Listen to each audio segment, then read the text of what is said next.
when I went to high school, I never really, I went to a pretty well-off high school, pretty wealthy, upper class demographic went to this high school, and so I didn't really interact with the struggles that most people, a lot of Americans, face every single day. I didn't really interact with low-income struggles, both from my own life or from my friends, because we all came from the same background. And so I think, after high school, when I interned at the shelter and then later was hired on as a job, that was the first time in my life where I finally was interacting with people that, came from backgrounds where there were food stamps, came from backgrounds where, there wasn't a house, there wasn't a living situation, right? They're kind of, literally couch surfing. One woman I specifically remember at the shelter, she's like one of those people, it's just always burned onto my mind. She was staying in the shelter, she had several children. The abuser had been, harassing the children, kind of forcing them into situations they weren't comfortable with and they honestly should not have been in. And, we're just sitting at the table in the office and just kind of talking.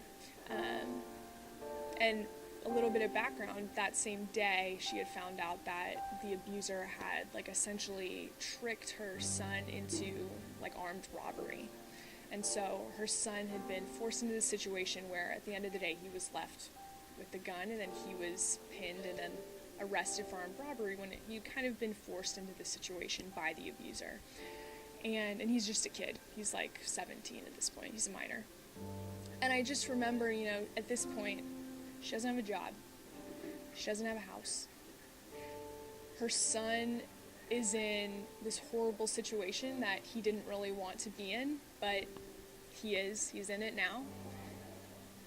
And she's a victim. She's a survivor of domestic violence. It's there was absolutely at that point, that's a low point that she found herself in. And that the son had found himself in. And I just remember her looking at me and just saying, I'm so tired. It's one sentence, I'm tired, but it meant so much because it had everything to do with her story. It had everything to do with the background she was coming from. I'm tired meant a lot of things in that moment. And I think that the fact that I am from the middle class, I am going to college, I'm getting a degree, I have the luxury of never having to be tired.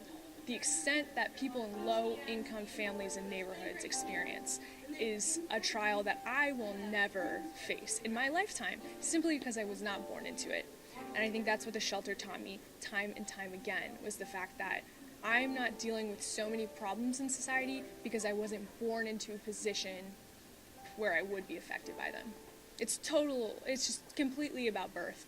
And that's why Roots is so committed towards, strengthening resources to children in low-income communities. If you want to create change, the best way to do that, the best vehicle for change is business. That's going to be what changes our society and communities and individuals for the better. So I'm really passionate about it, especially with Roots. It's been cool to learn more about that.